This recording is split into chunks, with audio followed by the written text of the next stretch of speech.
coisa: se alguém olha para você e diz que você é derrotado, aí você tem que repreender na mesma hora, porque a palavra de Deus está dizendo que Deus te chamou para ser vencedor, Deus te chamou para conquistar.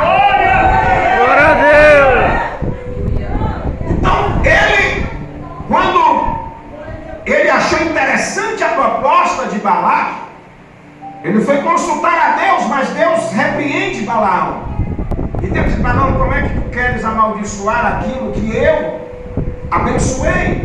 Contra esse povo não há encanto, contra esse povo não há mandiga, contra esse povo não adianta bater tambor, matar galinha preta, bode preto, porque não pega, é trabalho perdido.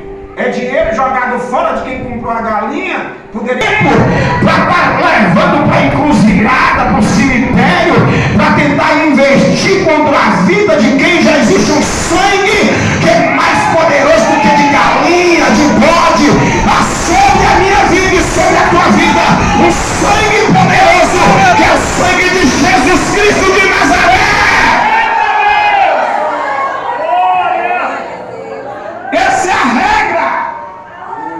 Existe um sangue precioso sobre a minha vida.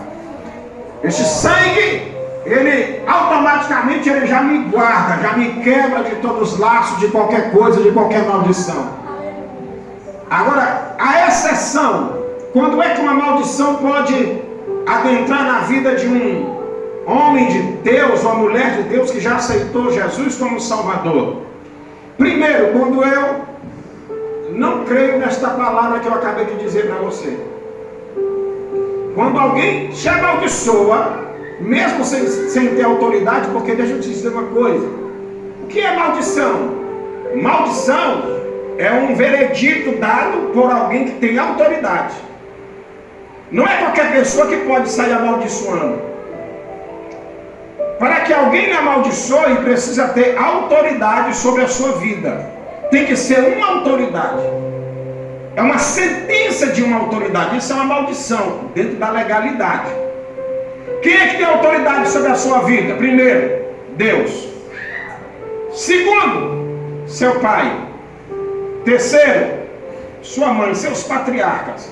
Eu gosto de incluir a avó e a avó também. Esses têm autoridade. E outra, o seu líder espiritual. Ninguém mais pode lançar maldição sobre a sua vida a não ser esses. Deus, repetindo, Deus, seus patriarcas e seu líder espiritual. Porém, quando alguém que foge dessa regra lança uma maldição sobre mim, pastor, e eu acredito naquilo, eu começo a viver aquilo não por causa da maldição, mas pelo medo da maldição. Você entende isso? Muitas das vezes você vê uma pessoa que é cristã e assim, alguém jogou uma praga nessa pessoa e a praga pegou. Pegou não, porque não pega. Não adianta. O que aconteceu é que essa pessoa, mesmo sendo uma serva de Deus, ela acreditou naquilo que aquela pessoa falou. E aquela pessoa, então, isso gerou um medo desta pessoa. É como alguém diz assim: olha, eu te jogo uma praga que tu nunca vai vencer na vida. Se você crê nessa palavra, isso começa a acontecer, não porque a praga foi lançada, mas porque você acreditou naquilo. Você deu ouvido àquela palavra negativa que aquela pessoa falou, porque aquela pessoa não tem autoridade para lhe amaldiçoar. Aquela pessoa não tem autoridade para jogar praga sobre você. Mas se você acredita, as coisas começam a acontecer como aquela pessoa falou para você. Por quê? Porque você passa a ser dominado pelo medo.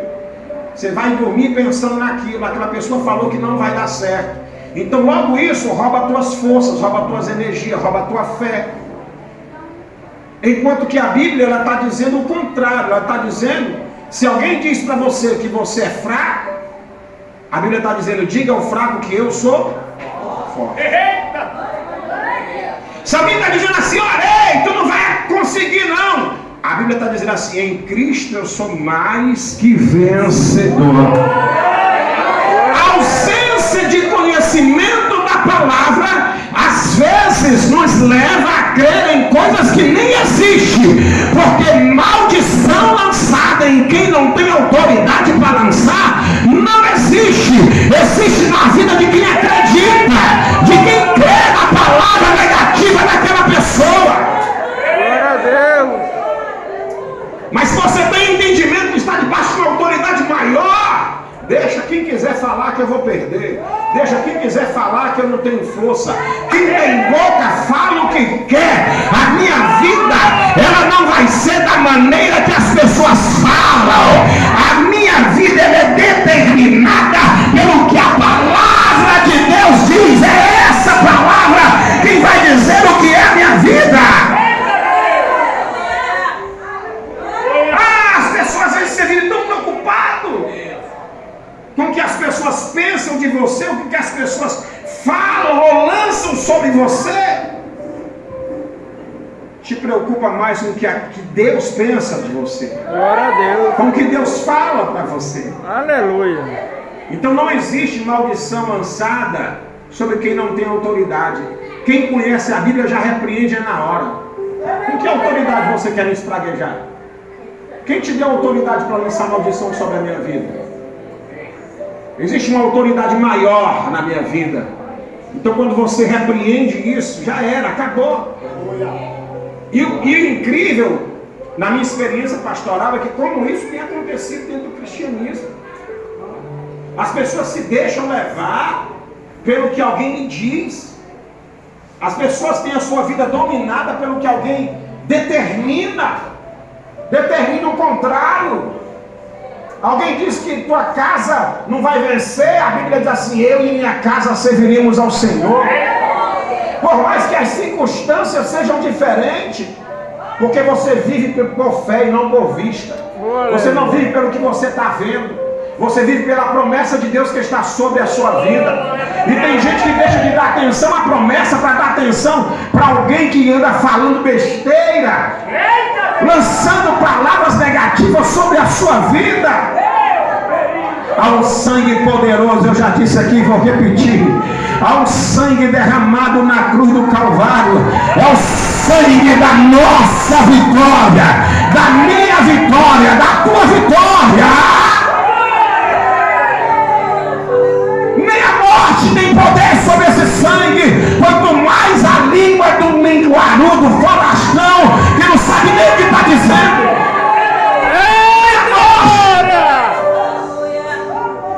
Aleluia! Eu me lembrei agora de um crente desviado, afastado. Desviado é o diabo, afastado. E ele foi num terreiro de macumba. Chegou lá no terreiro da macumba e começaram lá a fazer os tambor para baixar o espírito nele. O cara afastado. O cara estava afastado, ele não estava em comunhão com a igreja. Uma vez tocado pelo Espírito Santo, o diabo não tem mais autoridade para tocar. Glória a Deus! Agora o homem estava afastado, sem comunhão com Deus. Foi lá dentro do terreiro de macumba e fez um reboliço. Agora imagine um crente em comunhão com Deus, servindo a Deus. Que estrago ele não faz! Aí você fica pelo ouvido esse tipo de coisa. Não existe maldição que possa cair sobre a tua vida, meu irmão. O sangue de Jesus está sobre você. Agora existe, a maldição lançada e a maldição adquirida. E aí é que nós vamos ter cuidado agora. Eu creio que até o glória a Deus pare um pouco, mas depois melhora. Isso aqui é igual injeção, dói, mas faz efeito e pode salvar a sua vida. Tá? A maldição lançada, eu já disse, pode ser lançada por uma autoridade. Só Deus pode proferir. E a única maldição que Deus pode lançar sobre um homem é quando o homem está em pecado. Porque na verdade o que Deus quer é sempre abençoar. Deus nunca quer que o homem se dê mal. Existe uma falácia nossa assim: eu vou ser feliz se Deus quiser. Deus quer alguém feliz? Não quer. Meu casamento vai ser feliz se Deus quiser. Deus quer faz tempo. Quem não quer é você e sua esposa que não se entende. Olha aqui, tem crente que dá glória a Deus com isso. Está melhor que na Madureira. Quem não quer você e ela que não tem humildade de se entender, de se colocar debaixo da mão poderosa de Deus. Entendeu? Mas Deus já quer faz tempo. Ô, glória. Ah, eu vou vencer na vida, se Deus quiser. Deus já quer, faz é tempo. Agora falta você querer. Você tem coragem de trabalhar, você tem coragem de estudar. Agora você quer vencer no fundo da rede, ninguém vence. Deitado em casa, ninguém vence. Agora acorda 5 horas da manhã, meu irmão. Vai, começa a fazer um curso, começa a estudar, começa a te preparar, começa a jogar currículo espalhado por aí, para tu ver se daqui 1 ano, 2 anos tu não está melhor. Porque a vontade de Deus é essa. Sabe o que acontece? É que a gente pega a nossa responsabilidade, já que Deus já nos abençoou, já existe uma bênção de Deus sobre a nossa vida, mas nós deixamos de viver isso, ou por preguiça, ou por comodismo que nós adoramos. Todo ser humano gosta do comodismo, o ser humano não gosta de guerrear, de batalhar, de pelejar, mas você tem um Deus que vai sempre te empurrar para isso, e você às vezes acaba não entendendo isso. Meu Deus, por que eu entro nessa luta? Por que eu entro nessa prova? Porque Deus não é Deus de quem está no comodismo. Toda vez que você buscar o caminho do comodismo, Deus te pega de lá, Deus te arranca e te coloca no meio da prova, para que você entenda o que Ele quer da sua vida. Você já viu a águia, como é que faz com os filhos dela? A águia está lá, o bichinho pequenininho, ela vai voar, dá comida. Vocês sabem que a águia é nunca ninguém achou um ninho de uma águia, é impossível, porque ela faz o ninho nas maiores alturas que tem. E quando o bichinho está todo penado, ela pega ele pelo bico e leva para cima do oceano, e lá ela solta. Aí o bichinho está dentro. Se ele não voar, ela acompanha de longe. Antes de bater na água, ela vem por baixo, pega de novo, leva para o ninho. Com mais um dia, ela pega ele de novo, leva para o mar, solta, e ele se batendo, até um dia que ele voa. Porque a águia nasceu para voar. E você tem que aprender isso. Crente nasceu para ser bênção. Crente nasceu para ser abençoado. E por que eu não fui ainda, pastor? Por que eu estou nessa luta? Deus te colocou na luta justamente para você entender isso. Enquanto você não entender, você vai ficar como o povo de Israel. A viagem que era 40 dias demorou 40 anos. Demorou 40 anos por não entender isso. Então, meu irmão, chegou a hora de você levantar a cabeça. Chegou a hora de você começar a determinar aquilo, tomar posse, não é determinar, é tomar posse, porque já foi determinado por Deus. Glória a Deus. É tomar posse. Deus já te deu. Deus já te deu. Você sabe qual é a oração? Existe oração perdida. Você sabia disso? Sabia que existe oração perdida? Pastor, toda oração o Senhor guarda no cálice. Mas existe uma oração perdida. Qual é? Você vê que quando Deus chamou Moisés, disse assim: olha, tu vai libertar o meu povo, e ninguém te resistirá. Ninguém. Eu vou contigo. Eu já te dei autoridade. Ou seja, Deus já tinha determinado tudo sobre a vida de Moisés. Moisés vai caminhando com o povo, Faraó atrás, e quando chega diante do Mar Vermelho, Moisés olha para o mar, de um lado rocha, para o outro rocha, e atrás aquele exército. E aí Moisés fez o quê? Orou a Deus. Quem é que não ora quando está aperreado, né, irmão? Você quer ver crente orar? Deixa ele ficar aperreado para você ver. Tem crente que está 2 meses sem aparecer numa oração, então você vê ele entra lá pela igreja, entra de cabeça baixa, em busca de oração. Você quer ver crente orar e fica no aperreio. Aí Moisés pegou o Senhor, e agora? É a única vez na Bíblia que você vê Deus puxar a orelha de um homem que clama a Ele. Porque a Bíblia está dizendo: clama a mim, responder-te-ei, anunciar-te-ei coisas grandes e ocultas. Na maioria da Bíblia você vai encontrar Deus mandando você clamar. Mas dessa vez Deus dá um carão em Moisés. Por que Deus fez isso? Deus disse o que para Moisés? Porque tu clamas a mim. Diz ao povo que marche. Por que Deus fez isso? Porque Moisés estava pedindo uma coisa que Deus já tinha determinado. Quando é que a minha oração é perdida? É quando eu fico pedindo aquilo que Deus já me deu. Só que eu quero que venha a mim. quando que eu tenho que ir buscar, quando eu tenho que conquistar. Você entende isso? Aleluia. Aí eu, por comodidade, não, eu prefiro ficar aqui e continuar orando, mas Deus já disse, está lá, pega, é teu, eu já te dei. Toma posse. Aleluia. Glória a Deus. E você vê que o mar, ele só abriu quando o povo começou a caminhar. Enquanto estava todo mundo parado, Deus não fez nada. Quando estava todo mundo quieto, Deus não fez nada. A mão de Deus, ela te acompanha. Ele diz assim, ó: se tu me passares pelas águas, eu passarei contigo. Se tu entrares no fogo, eu entrarei. Mas se você quiser ver Deus no fogo com você, você tem que entrar no fogo.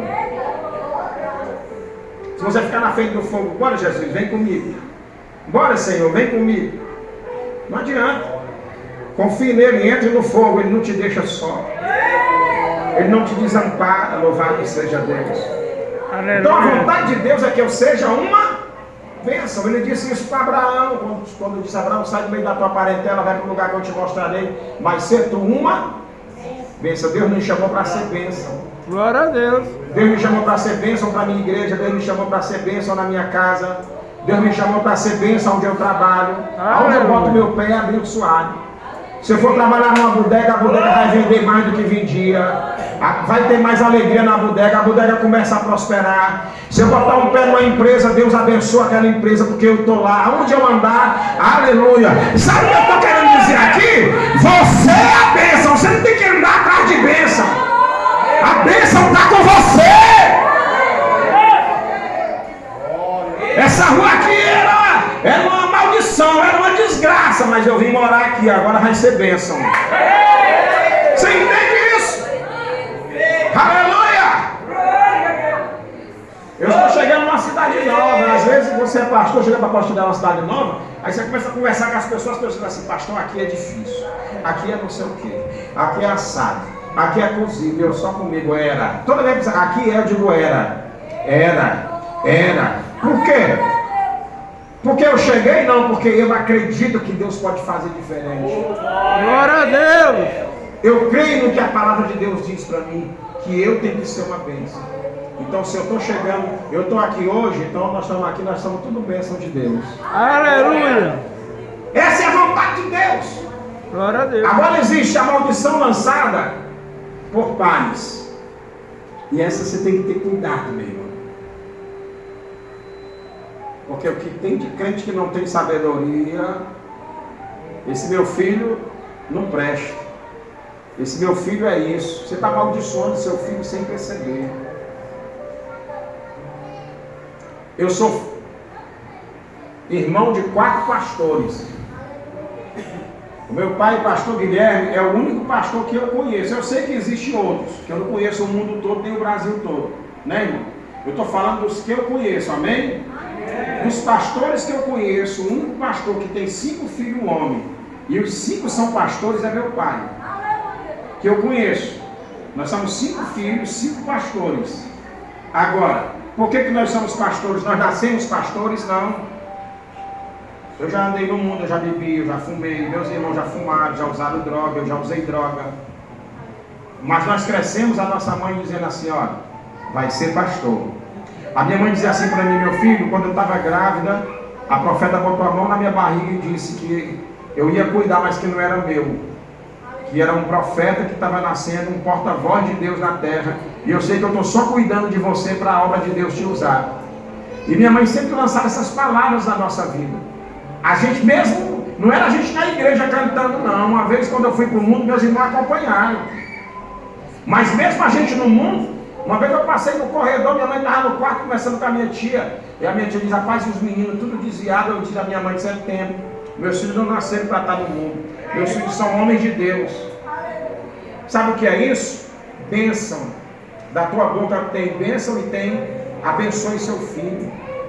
Profetiza coisa boa na vida dele. Não sei quem é seu filho, não sei se ele está na droga, não sei se ele está na prostituição. Abençoa ele. Quando ele estiver dormindo, bota a mão na cabeça dele sem ele perceber. Diz: meu filho, eu te abençoo. Você é uma bênção. Olha para ele quando ele chegar em casa e diga assim: olha, você é uma bênção. Seja uma bênção na vida do seu filho. Irmãos, olha, eu vou dar um testemunho aqui sobre a minha sogra. A minha sogra é uma mulher de Deus. Você precisa conhecer. Mas é uma mulher de Deus mesmo. Se eu for classificar aqui, entre as 10 pessoas que eu já conheci mais crente na minha vida, ela entra no meio. Preste atenção, eu desviado, afastado, bebendo. Quando eu conheci minha esposa, nós dois estamos afastados. Eu não estava na igreja. E minha sogra me abraçou com tanto carinho, porque quando ela me viu, ela disse que Deus mostrou a ela que eu era um homem levantado por Deus para ser esposo da filha dela, mesmo eu no mundo. Escuta o que é mistério de Deus. E eu fui morar por um tempo com ela, pastor. Domingo, eu bebendo na casa da minha sogra com o som ligado. A minha sogra vinha da igreja com a Bíblia debaixo do braço. E eu com cada amigo na sala e a minha esposa chorando. Olha, você está humilhando minha mãe, você faz com a minha mãe. E ela entrava assim, ó, boa noite, pessoal. Tudo bem com vocês? Olha, vocês estão vendo esse homem aí? Isso aí é passageiro, isso é um homem de Deus. Isso aí foi levantado por Deus para ser pastor. Ele não vai viver muito tempo desse jeito. E pegava e entrava, subia lá para o quartinho dele e trancava a porta e eu ficava lá bebendo com meus amigos. E muita gente não acreditava no que ela falava. Muita gente dizia assim, não, está perdendo é tempo. Tempo de quê? Quantas pessoas não falaram mal dela? Olha aí a crente. Olha o que é que o genro dela faz na casa dela. Agora olha a cara de quem falou agora. Já tem 26 anos que eu sirvo a Deus. E sou pastor já há 14 anos. E quando eu vou lá, ela tem o prazer de passear comigo pelo meio da rua e dizer, está aqui o meu genro pastor. E ninguém acreditava. Ninguém acreditava, mas eu profetizei na vida dele, eu queria ser. Glória a Deus. Pensou a cara de quem falou? Deixa falar do teu filho, deixa falar da tua família, profetiza bênção, profetiza vitória na vida do teu marido, na vida da tua esposa, aleluia. Se eu for contar, irmão, quando a gente começa a pregar e o cabelo está branco, a gente começa a ter história demais para contar. Eu falei aqui do meu pai, pastor Guilherme, não sei se alguém que conhece ele. Meu pai hoje ele é o pastor presidente do estado do Ceará. Ele chegou num posto onde poucos homens chegam na sua história. Ele alcançou um nível pastoral que muita gente almeja. Mas você sabe quem era meu pai? Meu pai era um boêmio. Minha mãe casou com ele, aceitaram Jesus os dois juntos, mas ele nunca foi, ele era o crente Raimundo. Ele era um mês na igreja, 2 meses no mundo. E a minha mãe ali, ó, firme, nunca se afastou dos caminhos do Senhor. Vocês querem que eu conte um segredo para vocês? Minha mãe morreu com 62 anos. Minha mãe nunca perdeu um ciclo de oração. Glória a Deus. Eu falei aqui, que o pastor ele tem a autoridade de abençoar e amaldiçoar. A vontade do pastor é a mesma vontade que está no coração de Deus. É sempre de abençoar o povo, sim ou não? E às vezes na igreja que eu sou pastor, eu digo para as irmãs, a minha vontade é abençoar a tua casa. A minha vontade é abençoar a tua família. Mas como é que eu vou abençoar a tua família se tu não pisa na oração? Se tu não pisa num ciclo de oração? Só sabe dizer que o teu marido não presta, sabe dizer que o teu marido é ruim, só sabe dizer que o teu marido briga contigo, mas será que tu já tem orado por ele, clamado, intercedido? Não quer orar. Aí eu digo assim, não pastor, mas é porque eu tenho filhos e não dá. Minha mãe tinha 8, alguém tem mais de 8 aí? Levanta a mão. Ninguém? Ninguém aqui tem 8 filhos? Minha mãe tinha 8? Eita, Jesus! Eu era um dos mais velhos e cansei de ir para o ciclo de oração segurando na saia dela, outro segurando na minha mão, e lá vai minha mãe com 8 meninos, orar, interceder, e meu pai estava onde? Na rua, bebendo, nas orgias, e a minha mãe clamando, Senhor, tu me deu um homem de Deus, eu quero um homem de Deus, tu não me deu alguém para estar no mundo, ele é um homem de Deus.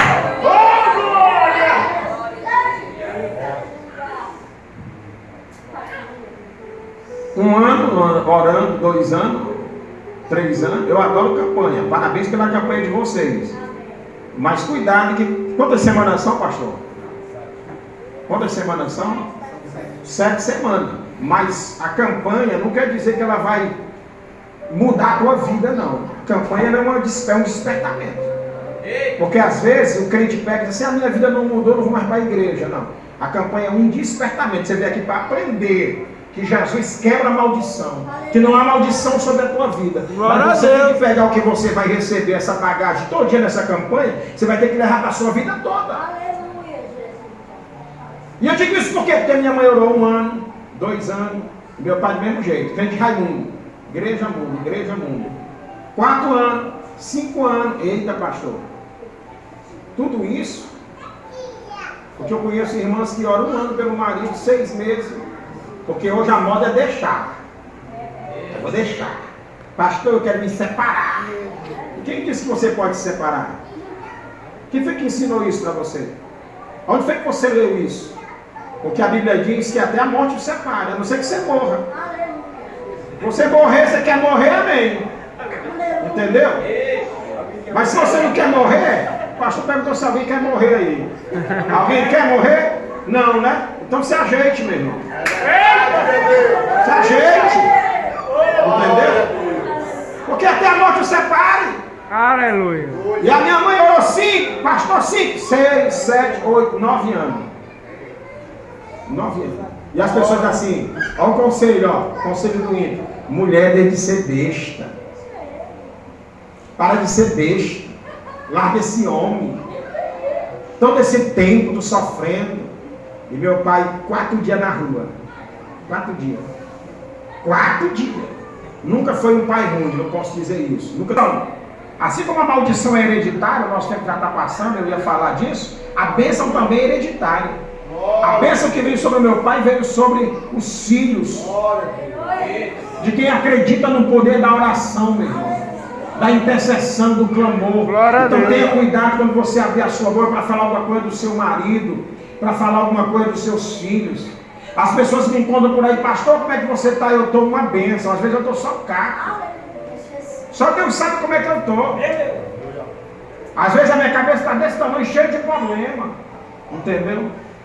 Eu estou numa mudança agora, pastor, mudança não é fácil. Eu estou me afastando das pessoas que eu mais amo no mundo, que são meus netos. Eu vou deixar tudo para trás, vou para um lugar diferente. Mas as pessoas às vezes chegam comigo, pastor, como é que você está? Eu estou uma bênção. Eu estou uma bênção. O que é isso? Profetizando bênção. Agora quando você começa a dizer, eu estou mais ou menos, eu estou caído pelas... eu estou só o sangue, eu estou só o tutano, meu irmão, pelo amor de Deus. Tenha cuidado. Cuidado com a sua boca. O que a Bíblia diz? O homem que domina a sua língua é varão perfeito. Profetiza vitória, diga eu vou vencer. Diga vai dar certo. Aleluia. Vai acontecer. Aí eu me lembrei agora quando eu comecei a fazer vestibular para direito, né? E todo vestibular que eu fazia eu dizia, pastor, eu vou passar. Eu fiz só 9 para passar, mas passei. Mas todos que eu fiz eu dizia, eu vou passar. Aí tinha amigo meu que brincava comigo que eu não tinha dinheiro para pagar a inscrição do vestibular, eu doava, era sangue. Ele disse, tu já até amarelo, cara, de tanto doar sangue. Eu digo, não interessa. Antes de acabar o sangue eu passo. Antes de acabar o sangue eu passo. Toda vez eu dizia, eu vou passar, eu profetizava. E tu pensa quando eu via lá o resultado? Primeiro que eu fiz, era 800 pessoas concorrendo para 35 vagas. Eu fiquei em 710, o primeiro. Quando eu olhei lá, 710 minha posição, eu penso que eu saí de lá assim, ó. Ô Senhor. Saí de lá assim, agora eu vou estudar mais. No outro eu passo. No outro vai dar certo. No outro eu chego. Aí fui lá mesmo, eu estudei. No segundo eu fiquei em 400 e pouco. Eu digo, olha como Jesus é bom. Meu irmão, quem não agradece pelo pouco, eu gosto muito de bater nos cultos, mas sei que eu não vou bater não. Quem não aprende a agradecer pelo pouco, nunca vai ter o muito. Segura aí. Eu estou debaixo de maldição. Você não está debaixo de maldição, você está debaixo da sua língua felina. Que não agradece a Deus pelo que tem. Aleluia. Quem não agradece pelo pouco, Deus não vai dar o muito. Eu saí de lá e dizia assim, obrigado Senhor, eu cheguei em 400, olha, era 35 vagas. Será que eu estava perto? Quando o cara vai andando de bicicleta, aí vira espraguejando a bicicleta, pastor. Essa bicha não presta, essa porcaria. Cai a corrente, bela mão de graxa. Meu irmão, tu vai morrer andando nessa bicicleta. E olha lá se tu não ficar de pé.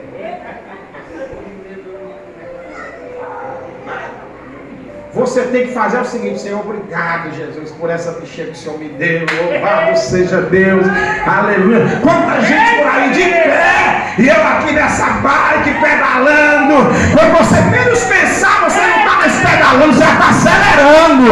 Aleluia. Por quê? Porque você aprendeu a ser fiel no pouco, a agradecer pelo pouco. E quem agradece no pouco, Deus tem muito preparado para a tua vida. Glória a Deus! Isso é para tudo, é para a vida espiritual. Você pega um carro na igreja, isso é pouca coisa, eu lá vou cuidar disso. Não vai sair daí, meu irmão.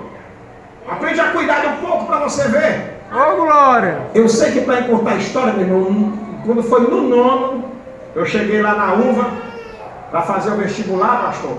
E lá vocês sabem que tem aqueles caras da Farias de Brito, né? Luciano Feijão, eu tenho a fórmula, eu tenho não sei o quê. E eu era toda atrevida, eu não chegava lá de cabeça baixa, não. Não no vestibular, meu irmão, eu chegava lá. Aí uma vez eu cheguei lá, quando eu entrei na sala, que eu olhei para aquelas... Eu sou fera. Aí o Espírito Santo falou comigo. Disse assim: ei, ó, o fera aqui hoje é você. E o último que eu tinha feito, eu tinha ficado em 160. Eu peguei e disse assim: eita Jesus, agora o mistério aqui vai ser grande. Peguei a prova, chegou no dia do resultado, eu fui lá olhar. Aí eu estava assim tão eufórico que eu não vi meu nome, né? O Espírito Santo disse para mim: olha, o fera hoje é você. Deus nunca tinha falado comigo, mas naquele dia ele falou: o fera aqui hoje é você. Aquilo me deu uma certeza que eu ia passar. Eu digo: não chegou minha vez. Se Deus falou, porque assim, você está trabalhando, esperando Deus determinar, Deus falar. Mas se você fica parado, Deus não se manifesta. Eu fiz a minha parte. Olha como então só esse meu irmão: faz a tua parte que Deus faz a dele. Diz. Aleluia. Mas não queira que Deus faça a sua parte, que Deus não vai fazer nunca. Eu estava me mexendo, esperando a voz de Deus. E naquele dia Deus disse: você é o fera. Eu disse: chegou minha vez. E quando cheguei naquele dia, eu olhei lá, não vi meu nome. Aí eu saí assim: Senhor, mas o Senhor falou comigo que eu ia passar, mas amém. Aí quando eu cheguei lá na porta da faculdade, Deus disse assim para mim: volta. Aí eu voltei. Aí quando eu vi lá que chegou no 20º, estava o meu nome lá, bem bonitinho. Irmãos, eu dei glória a Deus tão alto. Eu louvei tanto o nome do Senhor pelaquela bênção que Deus me concedeu. Porque eu acreditei naquilo. Eu tomei posse. Entendeu? E aprendi a agradecer pelo pouco que Deus estava me dando. Glória a Deus. Hoje eu sou pastor, mas eu comecei minha carreira de pastor vendendo jornal na igreja. Eu não sou pastor porque eu sou filho do pastor Guilherme, não. O meu começo foi vendendo jornal na igreja. Mas eu vendia com amor, eu vendia com carinho, eu recebia o dinheiro dos irmãos, eu prestava conta direitinho, porque para mim aquilo ali era o meu ministério. Ministério pastoral não começa no púlpito, começa lá na rua, começa lá embaixo. Aleluia. Tem muita gente querendo chegar aqui sem passar por aí, não adianta. Tem que ser fiel primeiro aí. E aí Deus vai operar na sua vida. Aí existe a bênção, a maldição adquirida. Eu estou falando muito tempo já, eu vou aqui pular um pouco. Quais são essas maldições adquiridas, pastor? O que é que pode trazer uma maldição? Eu mesmo posso trazer uma maldição para a minha vida. Biblicamente existem duas situações que você pode trazer uma maldição para a sua vida. A primeira é desobediência. Um crente, quando ele entra na desobediência, ele entra debaixo de maldição. Não existe nada mais amaldiçoado do que o desobediente. Você quer ver? Se afaste quando você vê uma pessoa desobediente. Porque é arriscado ele tropeçar na rua, cair por cima de você e você quebrar o braço. Porque é uma maldição que acompanha. Tudo que ele faz dá errado. Se ele pegar nesse copo, o copo se quebra. Por quê? Porque existe uma maldição que acompanha ele. Não foi ninguém que lançou. Não. Foi ele que adquiriu essa maldição. Por quê? Pela sua desobediência. O que é desobediência? É desobedecer Deus em primeiro lugar. Desobedecer pai e mãe. Tem algum jovem aí? Se tiver, meu irmão, te prepara. Né? Eu sempre digo isso para jovem. O que está desgraçando a vida dos nossos jovens hoje não é outra coisa não, é porque são desobedientes a pai e mãe. Você pega menino aí de 15 anos, 16 anos, não quer mais respeitar pai, não quer mais respeitar mãe.